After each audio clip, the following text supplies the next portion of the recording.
প্রিয় লিসেনার্স, আসসালামু আলাইকুম। আশা করছি সবাই ভালো আছেন। আমি মোহাম্মদ ইমন ইসলাম আছি আপনাদের সাথে। তো আজকে আমরা আপনাদের মাঝে যে ঘটনাটি শেয়ার করতে যাচ্ছি, সেই ঘটনাটি খুবই ভয়ঙ্কর একটি ঘটনা। যে ঘটনাটি ঘটে যায় আমার চাচাতো ভাইয়ের সঙ্গে। তো আমার চাচাতো ভাইয়ের বয়সটা প্রায় 18 থেকে 20 বছর বয়স এমন হবে। তাদের পরিবারের বাজার সদাই যা কিছু করার সেই করে থাকে। তো বরাবরের মতোই একদিন তার মা তাকে বাজারের ব্যাগ দিয়ে বললেন যে বাজারে নিয়ে আসার জন্য।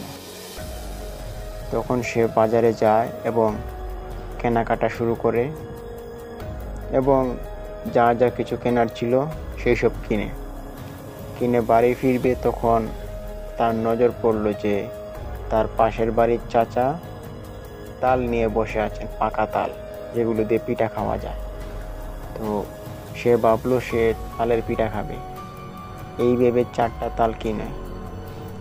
তাল কিনে বাড়িতে নিয়ে আসে এবং বাড়িতে এসে তার মাকে ব্যাগটা হাতে ধরিয়ে দেন এবং তার মা ব্যাগ থেকে তার তরকারি এবং যা যা কিছু এনেছিল সব কিছু বের করলেন।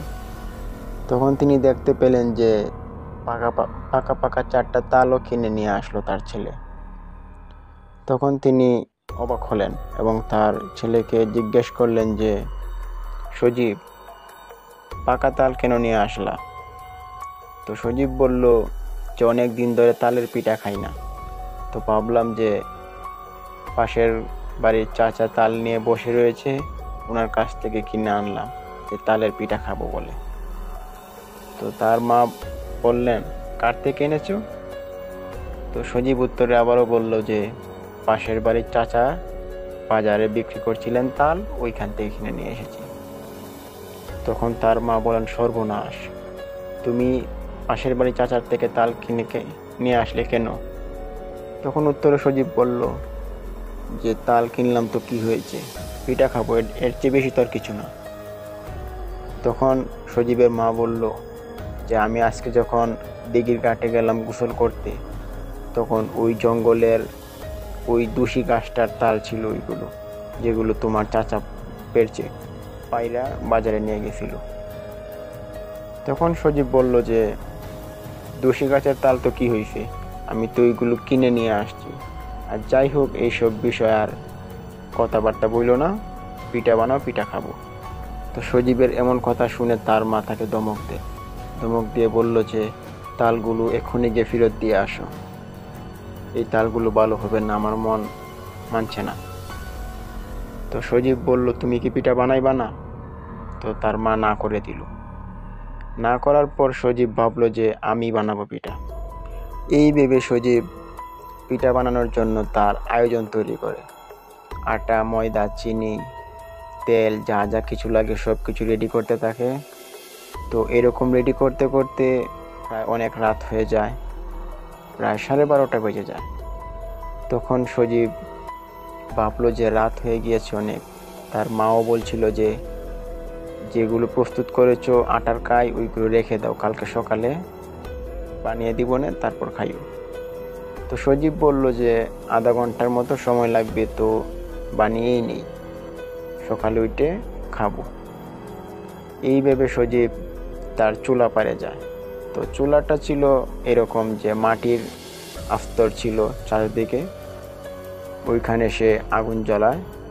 তো আগুন জ্বালাতে অনেকটা কষ্ট হচ্ছিল, যাই হোক এক পর্যায়ে আগুন ধরিয়ে দেয় এবং আগুন ধরানোর পর কড়াই বসায় এবং ওইখানে তেল ডালে, চুলার মধ্যে আগুন হতে থাকে।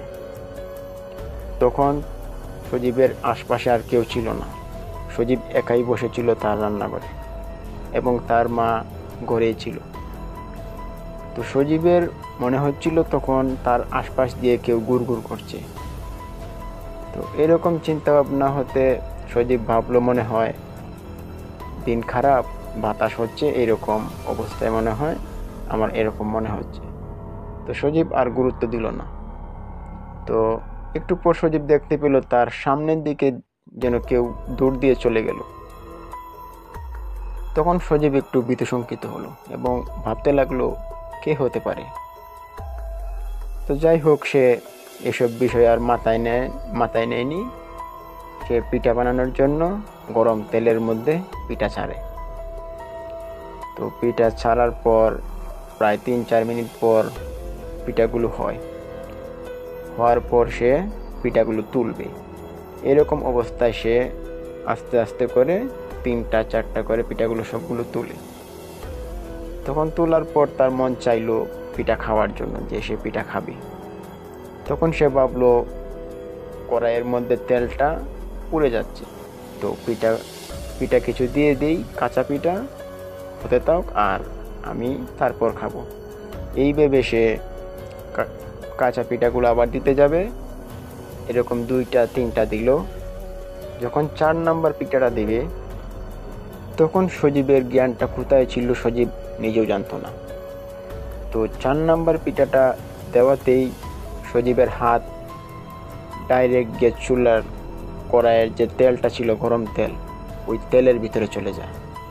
তখন সজীবের মনে হচ্ছিল যে কেউ তাকে পিছন থেকে ধাক্কা দিয়েছিল। তো ধাক্কাটা তার কাছে মনে হয়েছিল যে খুব জোর ধাক্কাটা এসেছে। তো তার এরকম চুলার ভিতরে গরম তেলের মধ্যে হাত চলে যাওয়ায় সে তৎক্ষণাৎ লাফ দিয়ে ওঠে এবং কিছু চিৎকার চেঁচামেচি না করেই সে দৌড়ে পানির কাছে চলে যায়। টিউবওয়েলে পানি ছাড়তে থাকে এবং সে তার ওই হাতটা ধুইতে থাকে। তো রান্নাঘর এরকম কাঁচা হওয়ার কারণে সে যখন লাফ দিয়ে বের হলো, তখন কিছু একটা জিনিস ভেঙে যায়, তার পায়ের কাছে পাড়া লেগে ভেঙে যায়।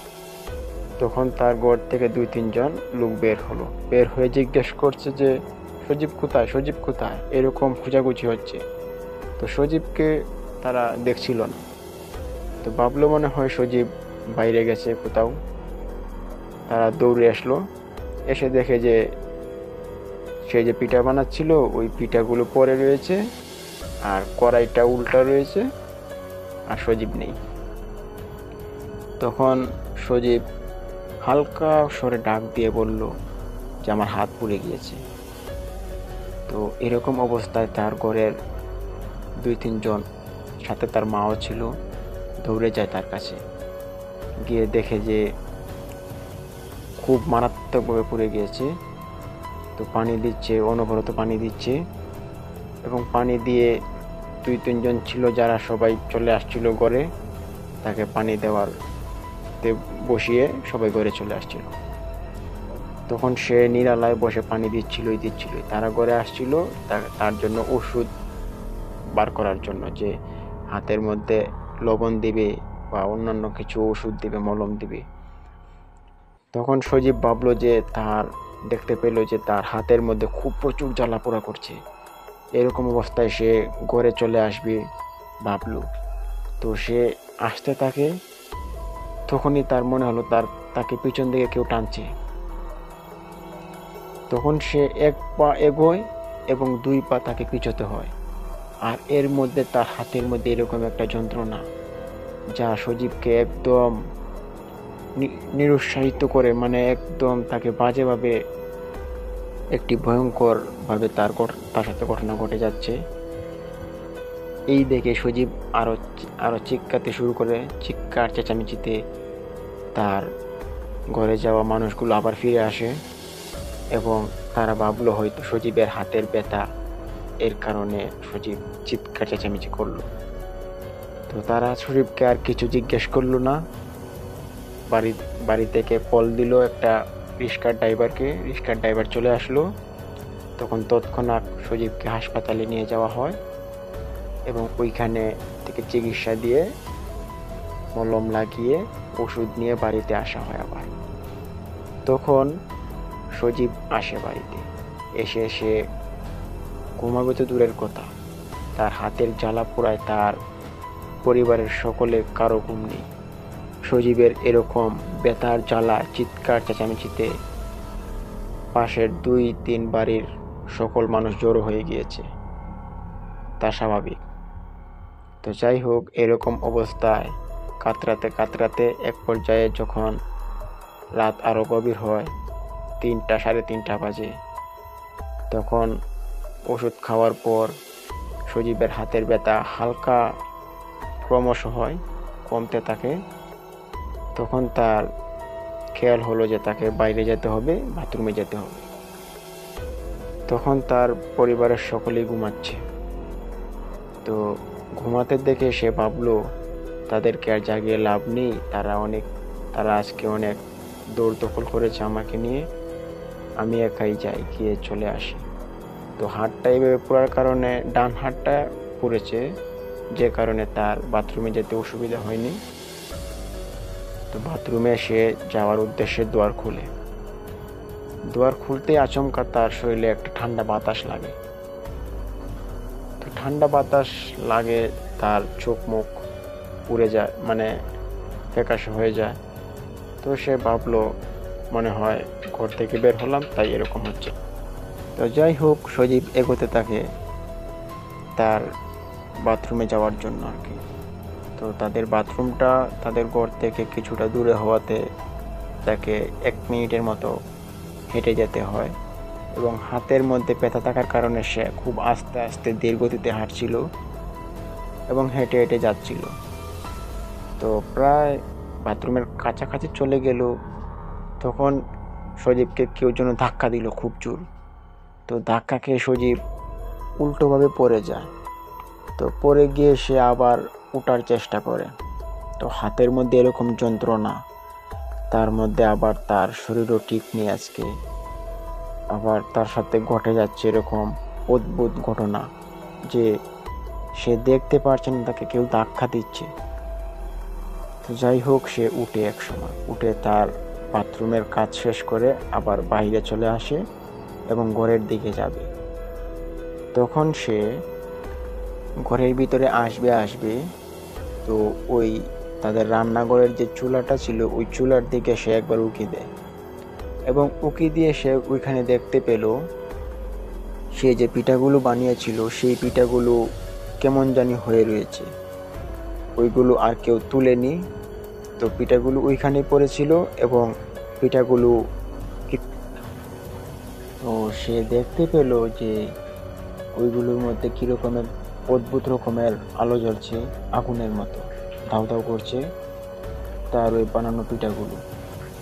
এই দিকে সে ওইখানে আর দাঁড়ায় না। তো ওইখানে পড়ে যাওয়াতে তার শরীরে অনেকটা কাদা পড়েছে, ময়লা পড়েছে। সে ঘরে আসে এবং ঘরে এসে তার মাকে ডাকবে। তার মা উঠে এবং তার মাকে বলতে লাগলো যে পিঠাগুলো যে বানিয়েছিলাম ওইগুলো তো এক একটা দেখা যাচ্ছে আগুনের গোলার মতো হয়ে রয়েছে, এসব কি তোমরা দেখোনি? তখন তার মা বলল, কি বলছিস এসব উল্টাপাল্টা, দেখি তো গিয়ে। তো তখন তার মাও তার সাথে চলে চুলা পারে, পিঠাগুলো দেখবে কেমন। তখন তার মা যাওয়ার পর দেখে যে স্বাভাবিকভাবেই পড়ে রয়েছে, ওইখানে পিঠাগুলোর মধ্যে পিঁপড়া ধরে রয়েছে এবং চুলাপাড়ের অবস্থাটা নাজেহাল হয়ে গিয়েছে আর কি, তার এরকম অনাকাঙ্ক্ষিত কর্মকাণ্ডে। তো এইসব দেখে তার মা সজীবকে বকাঝকা করে ঘরে নিয়ে আসলেন এবং বললেন যে ঘুমানোর জন্য। তখন সে ঘুমিয়ে পড়ে। তো সজীব ওই দিন, তো ওই সময়টা ছিল 4টা বেজে গিয়েছিল মনে হয়। তো সজীবের ঘুম ভাব, ঘুমিয়ে পড়ে এবং সে ওই দিন স্বপ্নে দেখলো যে কেউ একজন সজীবের সামনে এসে দাঁড়ায় সাদা কাপড় পরে এবং সজীবকে স্বপ্নের মধ্যে বলতে থাকে যে, সজীব, তুমি আমাদের গাছের তাল এইভাবে পিঠা বানাতে পারো না, তোমার এর জবাব দিতেই হবে, বলে একটু অট্ট হাসি দিল এবং দিয়ে তার স্বপ্নটা ভেঙে গেল। তখন সজীবের ঘুম ভেঙে যায় এবং তার সারা শরীর ঘামতে থাকে। তো এরকম ঘাম ঝরা অবস্থায় তার আর ঘুম হয়নি। তো একটু পরেই সকাল হয়ে যায়। তো সকাল হয়ে যাওয়ার পরই সে চিন্তা করলো যে যেহেতু ওই তালগুলো নিয়ে এরকম ঘটনা ঘটে যাচ্ছে, তাল গাছটার গোড়া থেকে সে আজকে একটু ঘুরে আসবে। ওই কথাটা কিন্তু তার মাকেও বলেনি যে সে ওইখানে যাবে, দূষি জঙ্গলটার মধ্যে। তো সকালবেলা খাওয়া দাওয়া করার পর তার মার সাথে থাকার কারণে সে বেরোতে পারেনি। এবং একটু পরে যখন 12টা কি 12:30 বাজে দুপুর, ওই সময় ঠিক দুপুর হয়, তো ওই সময় তার সাথে আর কেউ ছিল না। তখন সে বেরিয়ে পড়ে ঘর থেকে ওই জঙ্গলের উদ্দেশ্যে, যেই গাছটা থেকে তার পাশের বাড়ির চাচা তাল পেরে নিয়ে গিয়েছিল, ওই গাছটার গোড়ায় সে যায় এবং গাছের উপরে তাকিয়ে দেখতে পেল বেশ অনেকগুলো তাল রয়েছে। তো তালগুলো সে অস্বাভাবিকভাবে দেখছিল এবং দেখে চিন্তা করছিল যে এই তালগুলো আজকে আমার হাতের কারণ, আমার হাত আজকে পুড়ে ঝান্ডা হয়ে গিয়েছে এই তালের পিঠা খাওয়ার জন্য। তো সে মন থেকে ভাবতে লাগলো যে যাই হোক, তাল গাছটার মধ্যে মনে হয় কিছু একটা আছে, তো আমি তাদের কাছে মাপ চেয়ে নিই যাতে আমাকে ওরা ছেড়ে দেয়। এইভাবে সে প্রার্থনা করতে শুরু করে এবং সে বলতে লাগলো যে আমার ভুল হয়ে গিয়েছে, আমাকে ছেড়ে দাও। কালকে থেকে আমার সঙ্গে ঘটে যাওয়া ঘটনাগুলো খুবই খারাপ, আমার হাত পুড়ে গিয়েছে। তো এইরূপভাবে সজীব বলতে লাগলো এবং সে তার মনকে সান্ত্বনা দিয়ে সে বাড়ির দিকে ফিরবে। তখন সে দেখতে পেল তার পিছন দিকে কেউ একজন ডাকছে। তো সময়টা ছিল তখন ঠিক দুপুর 12:30 বাজে। আশপাশে কেউ ছিল না। পাশের যে দিঘিটা ছিল ওই দিঘিটার মধ্যে কোনো মানুষ ছিল না। তখন তাকে এরকম ভাবে ডাকার জন্য সে ভাবলো হয়তো কেউ তাকে চিনে, হয়তো বা তাকে কেউ ডাকছে। তো সে পিছন দিকে ঘুরে ফেরে এবং ওই তাল গাছের দিকে এগোতে থাকে। তো তাল গাছটার ওই দিক থেকেই আওয়াজটা আসছিল যে কেউ তাকে সজীব সজীব বলে ডাকছিল। তখন সে তাল গাছটা পেরোয় এবং পেরোয় কাউকে দেখতে পায় না। তো অনেক খোঁজাখুঁজি করলো, কাউকে দেখতে না পেয়ে সে আবার বাড়ির দিকে রিটার্ন চলে আসে। তখন আবারও ওই রকম আওয়াজ আসে যে সজীব সজীব এদিকে এসো। তখন সজীব বুঝলো যে মনে হয় তাকে অন্য কেউ ডাকছে, কেননা এরকম ভয়ঙ্কর আওয়াজ, এরকম ভয়ঙ্কর কথার একটা স্টাইল সে শুনে বুঝতে পারছিল যে এটা অন্য কোনো কিছু হবে। তো সে ছিল একটু খুব সাহসী, তো ভয় পেল না। সে ভাবলো যে দেখে গিয়ে কে আছে ওইখানে, আবারও যায় ওইখানে। তো ওইখানে যাওয়ার পরেই সে দেখতে পায় যে তাল গাছটার গোড়ার মধ্যে অনেক তাল পড়ে রয়েছে। কিন্তু একটু আগেই সে ওইখান থেকে আসছিল, তখন একটা তালও সে দেখেনি মাটিতে পড়ে থাকতে। তো পরবর্তীতে যাওয়ার সময় সে দেখতে পেল যে অনেকগুলো তাল পড়ে রয়েছে ছড়ানো ছিটানো ভাবে। তখন সে আরো ভয় পেয়ে যায়। সে ভাবতে লাগলো আশপাশে কোনো মানুষ নেই, এরকম একটা আওয়াজের পর এরকম তালের কোনো শব্দও হয়নি, তাল যে পড়লো। তখন সজীব আর বোঝার বাকি রইল না। সে বুঝতে পারলো তার সাথে অস্বাভাবিক কিছু ঘটতে চলেছে। তখন সে দৌড় শুরু করে। দৌড় শুরু করতে করতে সে এক পর্যায়ে হোঁচট খেয়ে পড়ে, আর হোঁচট খেয়ে পড়ে একদম সাইডের যে দিঘিটা ছিল ওই দিঘির মধ্যে সে পড়ে যায়। এবং পড়ে যেতেই তার শরীরের মধ্যে কিছু লতা পাতার গাছ যেমন তাকে আঁকড়ে ধরেছে, এরকমভাবে তাকে সে যেন ছুটতে পারছে না। তো সে চিৎকার চেঁচামেচি করতে শুরু করে। তো পাশ দিয়ে যাওয়া 2-3 জন লোক তাকে এরকম অবস্থায় দেখতে পারে যে সে দিঘির নিচে পড়ে রয়েছে, এরকমভাবে লতা পাতা পেঁচানো তার সারা শরীর। তারা দৌড়ে দিঘিতে নামেন এবং সজীবকে এইভাবে ছুটিয়ে নিয়ে আসেন উপরে এবং নিয়ে এসে জিজ্ঞেস করেন যে কি হয়েছে ওইখানে। তখন সজীব বলল যে এরকম ঘটনা, যে আমি দেখলাম তাল নেই, তারপর আমি চলে আসছিলাম, আবার যেমন কেউ ডাক দিল, তখন আবার আমি উল্টোভাবে ঘুরে গেলাম, গিয়ে দেখলাম অনেকগুলো তাল ছড়ানো ছিটানো। তো এক পর্যায়ে আমি বুঝতে পারি যে এটা কোনো অস্বাভাবিক কাজ। তো আমি দৌড় দিই, তখন আমি ওই দিঘিতে পড়ে যাই। এই অবস্থা। তো উদ্ধারকারী 2 জন আর বোঝার বাকি রইল না।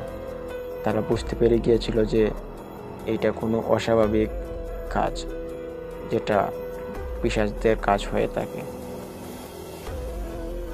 তো যাই হোক, এই বলে সজীবকে তারা বাড়িতে নিয়ে যান এবং সজীবের মাকে সব খুলে বলেন। সজীবের ডান হাতের অবস্থা প্রায় ক্রমশ খারাপ দিকেই হতে যাচ্ছিল। আবার অতিরিক্ত পানি লাগার কারণে, দিঘির পানি লাগার কারণে তার হাতটা আরও ফুলে গিয়েছিল। তো চিকিৎসাধীন অবস্থায় সজীবের হাতটা আস্তে আস্তে 2-3 দিন পর ভালো হতে থাকে। তো সজীব এরকম অবস্থায় তার যে পিটার কাইটা ছিল ওইটা তার মা ফ্রিজে রেখে দিয়েছিল।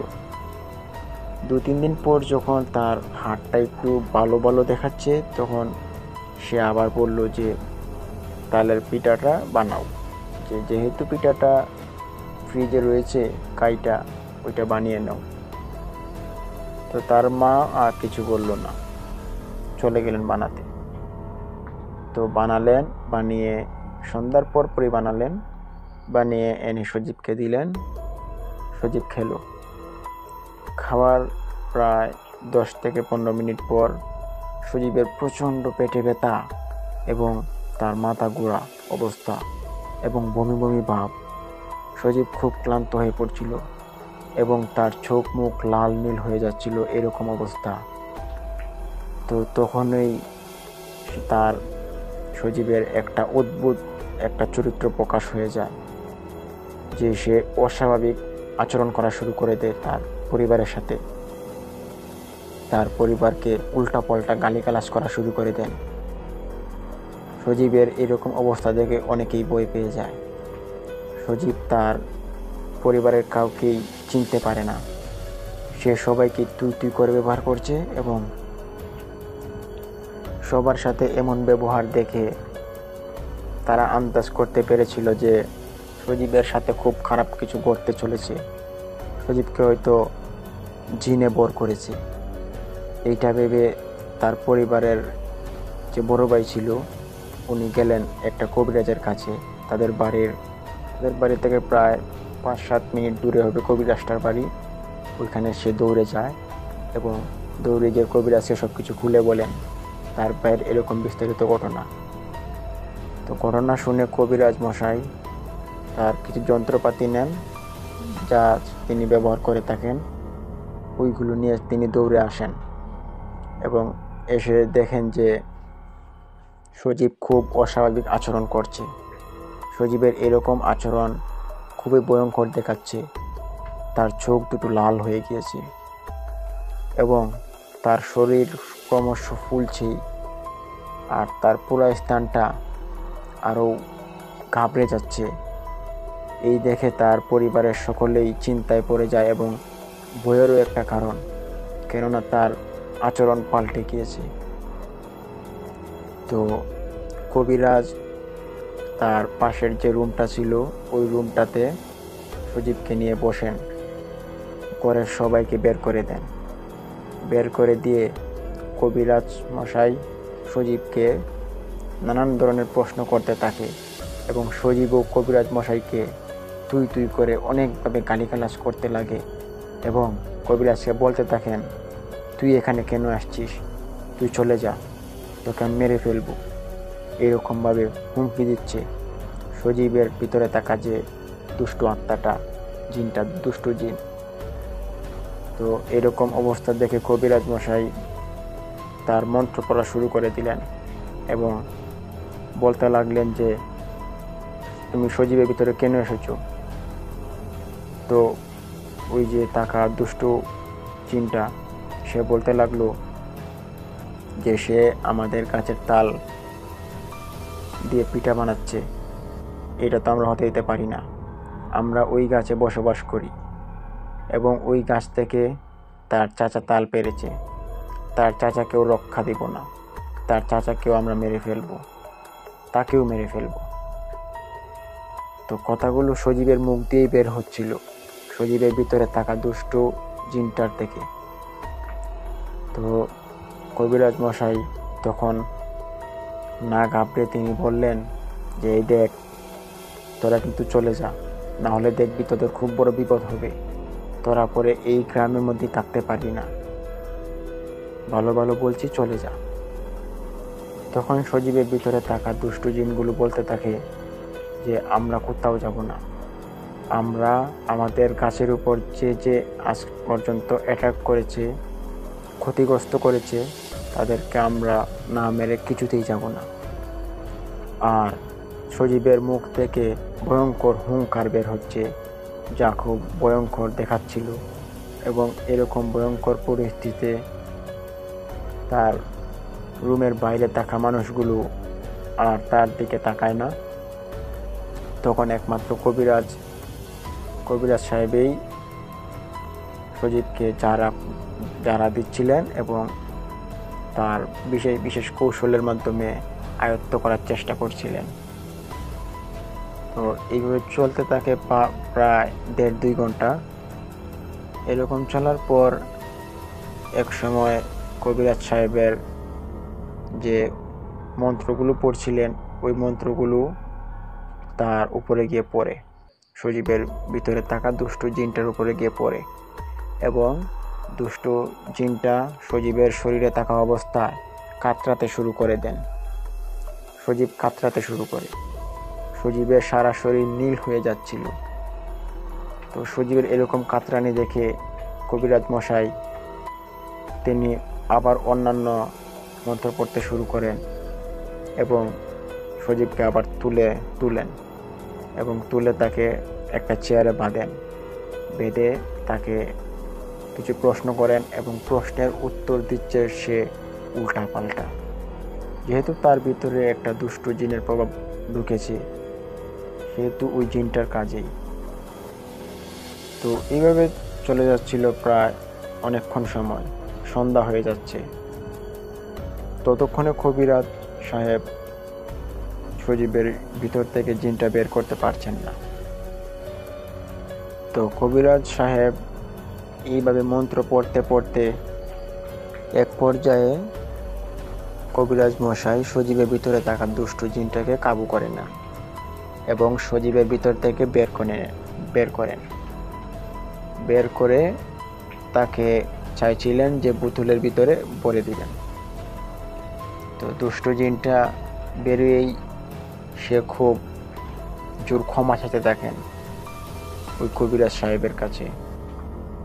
কবিরাজ সাহেবের পায়ে পড়ে তাকে, মানে ওই সময় কিছু কথাগুলো শুধু বেশি আসছিল যে আমাকে ক্ষমা করে দাও, আমাকে ক্ষমা করে দাও, আমি চলে যাব, আর আসবো না এইখানে, এইরকম কথাবার্তা।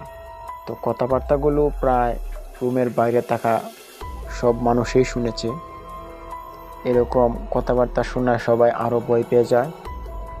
তো যাই হোক, কবিরাজ সাহেব ওই জিনটাকে ছেড়ে দেন এবং জিনটা চলে যায়। তো জিনটা চলে যাওয়ার পর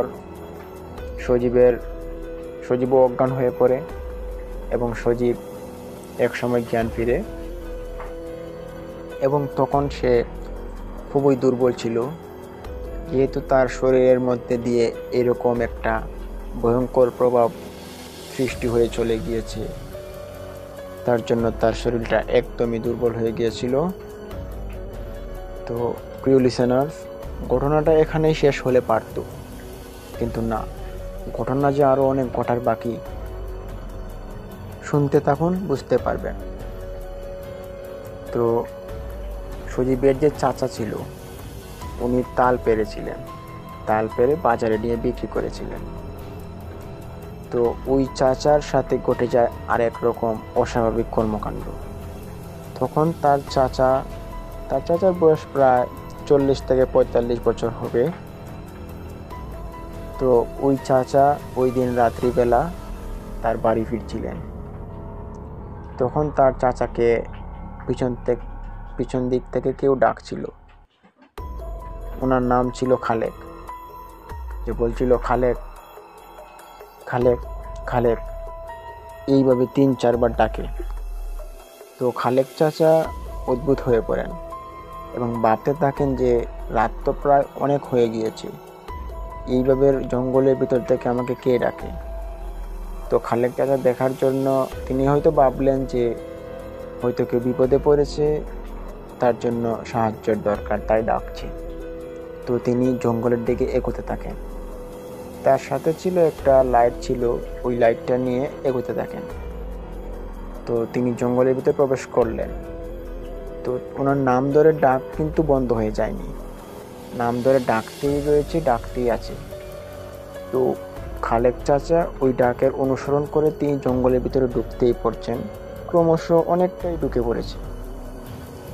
তো সাথে একটা ছোট লাইট থাকার কারণে তিনি পথটুকু শুধু দেখতে পাচ্ছিলেন। তখনই আচমকা একটা বাতাস সৃষ্টি হয় ওই জঙ্গলের ভিতরে। তিনি যখন তাল গাছটার কিনারায় চলে গিয়েছিলেন, তখন একটা বাতাস সৃষ্টি হয়।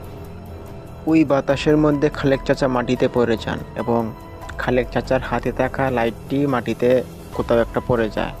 তো লাইটটাও তখন অফ হয়ে যায়। তো খালেক চাচা আর লাইটটি পাননি।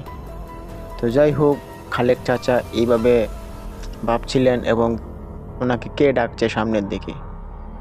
তো তিনি একটু ভীতিশঙ্কিত হলেন, যে ভাবলেন রাত হয়ে গিয়েছে অনেক, এখন কে ডাকছে কে জানে, চলে যাব কি না। তিনি এরকম একটা পড়ে গিয়েছিল দুটানার মধ্যে।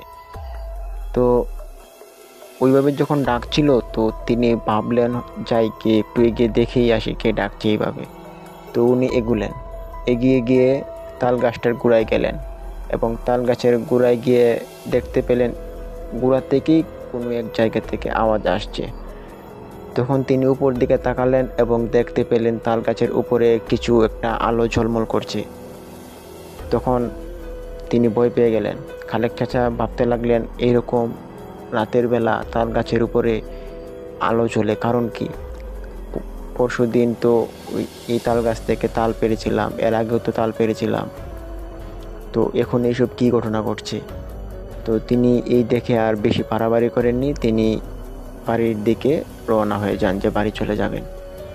তো বাড়ি চলে যাবেন এই অবস্থায় খালেক চাচার সামনে একটা বড় গাছ ভেঙে পড়ে যায়। তো খালেক চাচা এই গাছ পড়ে যাওয়াতে অনেকটা ভয় পেয়ে যান এবং তিনি চিন্তায় পড়ে যান যে এত বড় গাছটা ভেঙে পড়লো, তাও আবার এরকম হালকা একটা বাতাসে। তিনি খুব টেনশনে পড়ে গেলেন। তিনি ভাবতে লাগলেন এরকম কেন হচ্ছে। আর ওই গাছটাও ওনারই ছিল, খালেক চাচারই ছিল। তো খালেক চাচা ভাবলেন যে যেহেতু পড়ে গিয়েছে তো আর কিছু করার নেই, কালকে সকালে কাটুরিয়াদেরকে বলবো এবং গাছটাকে কেটে নিয়ে বাজারে বিক্রি করে দিব। তো এইভাবে তিনি গাছটি পার হবেন। তো এই অবস্থায় তিনি গাছের উপর দিকে উঠবেন, উঠে তারপর ওই পারে যাবেন। তো তিনি গাছের উপর দিয়ে উঠবে, সেই রকম ওঠার তিনি শক্তি পাচ্ছেন না। গাছটা এতটা মোটা হবে না, যতটুকু মোটা ছিল প্রায় 2 ফুটের মতো হবে, এটা লাফ দিয়ে চলে যাওয়া যাবে, কিন্তু খালেক চাচা ওইটা পেরোতে পারছেন না। এবং অদ্ভুত রকমের আওয়াজ শুরু হয়েছিল খালেক চাচার পিছন থেকে, তাল গাছ থেকে। তো এরকম অবস্থায় খালেক চাচা খুব ভয় পেয়ে যান এবং তিনি এইরকম ছোট একটা গাছের উপর দিয়ে যেতে পারছেন না। এই দেখে ওনার মন আরও বিষণ্ণ হয়ে পড়েন এবং তিনি ভাবতে লাগলেন যে আজকে আমার কি হবে। তিনি খুব ভয় পেয়ে যান। তো এরকম ভয় অবস্থায় তিনি চেষ্টা করতেই থাকেন যে আমাকে বাড়ির দিকে যেতে হবে। তো তিনি এইভাবে বাড়িতে যাবেন। তো কিভাবে যাবেন? তিনি তো আর গাছ পেরোতে পারছেন না। তো তিনি অন্যভাবে চেষ্টা করলেন যে গাছটার সাইডে বা কিনারা দিয়ে যদি যাওয়া যায় তাহলে তো ভালো হয়। তো তিনি গাছটার কিনারা দিয়ে যেতে চাইলেন, কিন্তু ওই দিক দিয়ে তিনি দেখতে পেলেন যে মাটি কাঁপছে। তো ওই দিক দিয়ে যাওয়া যেত, কিন্তু ওই দিক দিয়ে যে মাটিটা, ওইটা বড় একটা ফাটা দিয়েছে এবং এই ফাটাটা জুড়ে জুড়ে কাঁপছে ভূমিকম্পের মতো। তো এরকম অবস্থা দেখে খালেক চাচা আরও ভয় পেয়ে যান এবং তিনি ভাবলেন যে আমার সাথে এরকম কী ঘটনা ঘটছে। এই দিকে গাছ পেরোনো যাচ্ছে না, আর এই দিকে মাটি এরকম ফাটা দিয়ে মাটি কাঁপা শুরু করেছে। তো মাটির এরকম কাঁপুনি দেখে তিনি পিছিয়ে পড়েন এবং পিছিয়ে পড়ে তিনি মন করা অনেক কিছু ভয় পেয়ে কী জপতেছিলেন। তো যাই হোক, এক পর্যায়ে তিনি আবার চেষ্টা করেন যে ওই মাটির উপর দিয়ে চলে যাবেন। ওই দিকে একটা পথই ছিল যেটা কিনা মাটি দিয়ে যাওয়ার জন্য, আর ওই মাটিটাই এরকম একটা ফাটা দিয়ে কাঁপা শুরু করছিল। তখন তিনি ভয় না পেয়ে তিনি ভাবলেন যে মাটি কাঁপতে থাকুক, আমি দৌড়ে যাব, মাটির উপর দিয়ে আমি চলে যাব। এই ভেবে খালেক চাচা দৌড় দিবেন। তো দৌড় দিতেই ওই ফাটা থেকে যখন তিনি ওই ফাটাটার উপরে ওনার পা দুটাকে নিলেন পাড়ি দিবেন, এই অবস্থায় ওনাকে কেউ চেপে ধরেছে ওনার পায়ের মধ্যে মাটির তল থেকে। এই দেখে খালেক চাচা আর এগোতে পারছেন না। তো ওনাকে কেউ ওই ফাটার দিকে টানছে। তো খালেক চাচা খুব চিৎকার চেঁচামেচি করতে থাকেন এবং ওই যে ওনার পাটাকে চেপে ধরেছে, তিনি এক নজর দেখতে পেলেন যে কালো কুচকুচে দুইটা হাত ওনাকে চেপে ধরেছেন। এরকম অবস্থা দেখে খালেক চাচা ভয় পেয়ে খুব জোর চিৎকার চেঁচামেচিতে পাশের বাড়ির যে কয়েকজন মানুষ ছিল তারা দৌড়ে আসে ওই জঙ্গলের ভিতরে। তারা আসতে চায়নি, তারা এরকম ভয়ঙ্কর জঙ্গল দেখে আবার এত রাত্রিবেলা কেউ চিল্লাচ্ছে। তারা প্রথমে হয়তো ভেবেছিল এসব মনে হয় কোনো দুষ্টু জিন বা তার কাজ হবে, তাই তারা ভয় পাচ্ছিল, তারা যাবে না। কিন্তু যখন এটা ক্রমশ বাড়তে থাকে যে আমাকে বাঁচাও বাঁচাও বলে খালেক চাচা চিৎকার চেঁচামেচি করছেন, তখন ওই বাড়ির মানুষগুলো আর থাকতে পারলো না। তখন তারা দৌড়ে ঢুকে জঙ্গলের ভিতরে 4-5 জন লোক ছিল তারা। তো জঙ্গলের ভিতরে গিয়ে দেখেন খালেক চাচার পা কেউ নিচ দিকে টানছে এবং খালেক চাচার কোমর পর্যন্ত মাটির নিচে চলে গিয়েছে, মাটির ওই ফাটাটার ভিতরে। এই দেখে তারা খালেক চাচাকে চিনতে পারেন এবং চাচা বলেই তারা দৌড়ে যায় চাচার কাছে গিয়ে তারা চাচাকে টানতে শুরু করেন এবং টানতে টানতে চাচাকে তোলা সম্ভব ছিল না। আর যে মাটির ফাটাটা ছিল ওইটা একটু বড় হয়েছিল। যখন খালেক চাচার কোমর থেকে বুক সমান পর্যন্ত নিচে তলিয়ে যায়, তখন দেখা যাচ্ছিল ওই যে ফাটাটা ছিল ওই ফাটাটা আস্তে আস্তে ঘিরে যাচ্ছে, আস্তে আস্তে ভিড়ে যাচ্ছে, মানে মাটিটা একদম সমান হয়ে যাচ্ছে। আর এই অবস্থাতে খালেক চাচার 2 হাত ধরে 3-4 জনের টানছে, খুব জোর টান শুরু করছেন খালেক চাচাকে ওইখান থেকে তোলার জন্য, কিন্তু খালেক চাচাকে তোলা যাচ্ছে না। তো যখন মাটি একদম পাশাপাশি চলে আসছিল, খালেক চাচাকে এখন চাপ দিবে, তখনই এই অবস্থায় তারা খুব জোর টানতে টানতে এক পর্যায়ে খালেক চাচাকে তুলে ফেলেন ওই মাটির ফাটল থেকে তুলে ফেলার পরই খালেক চাচাকে উঠানো হয় এবং উঠানোর পর খালেক চাচার পায়ের অবস্থা দেখে সাথে থাকা 3-4 জন মানুষ তারা খুব ভয় পেয়ে যায়। তার মানে খালেক চাচার পা দুটা একটা কালো দুইটা হাতে এমনভাবে চেপে ধরেছিল যার কিনা একবারে নরম হয়ে গিয়েছিল, পা দুটা গলে গিয়েছিল এবং এই বড় বড় ছাপ পুরো হাঁটুর নিচ পর্যন্ত পুরো পাটাই ছিঁচড়ে বিছড়ে গিয়েছে, এমন অবস্থা, বাজে অবস্থা হয়ে গিয়েছে। আর খালেক চাচা খুব চিৎকার চেঁচামেচি করতে থাকে, ওনার পায়ের খুব যন্ত্রণা হচ্ছিল। তখন তিনি তাড়াতাড়ি বললেন যে আমাকে হাসপাতালে নিয়ে যাও। এরকম চিৎকার চেঁচামেচি করতে করতে সবাই 3-4 জন সবাই আগে খালেক চাচার বাড়িতে নিয়ে যান এবং খালেক চাচার বাড়িতে নিয়ে যাওয়ার পর খালেক চাচার পরিবারের লোক তারা সবাই ওই রাতেই হাসপাতাল নিয়ে যান এবং হাসপাতাল নিয়ে ডাক্তারের কাছে নিয়ে যান। ডাক্তার ভর্তি লিখে দেন। তো ডাক্তার পরীক্ষা নিরীক্ষার পর বলল যে যেরকম দাগ হয়েছে বা ক্ষতস্থান হয়েছে, আঁচড়, আবার শরীরের মাংস অনেকটা খসে গিয়েছে। তো এরকম অবস্থা খুবই একটা ভয়াবহ। তো এর জন্য আমরা যথাযথ চিকিৎসা করেছি, কিন্তু এইভাবে চিকিৎসার মাধ্যমে ওনার ভালো নাও হতে পারে। তার জন্য বেশ কিছুদিন ওনাকে হাসপাতালে থাকতে হবে এবং চিকিৎসাধীন রাখতে হবে। তো খালেক চাচার পরিবার ছিল খুবই গরিব, যার কারণে তারা পারছিলেন না খালেক চাচাকে হাসপাতালে রেখে দিয়ে আসতে। তো খালেক চাচা প্রায় 2-3 দিন যাবৎ হাসপাতাল থাকেন। তখন তাদের হাতে টাকা পয়সাও তেমন ছিল না। তো খালেক চাচাকে ছুটি কাটিয়ে বাড়িতে নিয়ে আসেন। এবং বাড়িতে নিয়ে এসে যেসব ওষুধপাতি দিয়েছিল ওই সব ওষুধপাতি খাওয়াতে থাকেন। তো খালেক চাচা এরকমভাবে আদামরা হয়ে বেঁচে আছেন এবং খালেক চাচার যে এরকম অবস্থা, তাল গাছ নিয়ে ঘটনা ঘটে যাওয়া, আর ওই যে গাছটা পড়ে গিয়েছিল বড় গাছ, ওই বড় গাছটা কেটে নিয়ে ওনার ছেলে বাজারে বিক্রি করেন এবং তাল গাছকে খালেক চাচা না করেন যে ওই তাল গাছ থেকে আর কোনোদিন তাল পেরো না, কেননা এই তালের জন্যই আজকে এত কিছু হয়ে গিয়েছে। তো তাল গাছটার জন্য যখন এত কিছু হয়ে গিয়েছে, তো ওই তাল গাছ থেকে আর তাল পাড়ার দরকার নেই, এরকম খালেক চাচা তার ছেলেকে বুঝিয়ে দিলেন। আবার বললেন যে তাল গাছটা দেখো কেউ যদি কিনে তো বিক্রি করে দাও, আর এরকম তাল গাছের আমাদের দরকার নেই যে তাল গাছ কিনা। ওই সজীব আমার কাছ থেকে তাল নিয়ে গিয়েছিল, তারও খুব ভয়াবহ অবস্থা হয়ে গিয়েছিল, এখন আমার সাথেও এরকম ঘটনা ঘটতে শুরু হয়ে গিয়েছিল। তো তাই খালেক চাচা তার ছেলেকে বললেন যে তাল গাছটা বিক্রি করে দেওয়ার জন্য। তো খালেক চাচার ছেলে বিক্রি করে দিবেন, তো কোথায় বিক্রি করে দিবেন? খালেক চাচার ছেলে যার কাছেই যায় তারাই এরকম দোষী একটা গাছের কথা শুনে কেউ আর এগোয় না যে এই তাল গাছটা কেনার জন্য।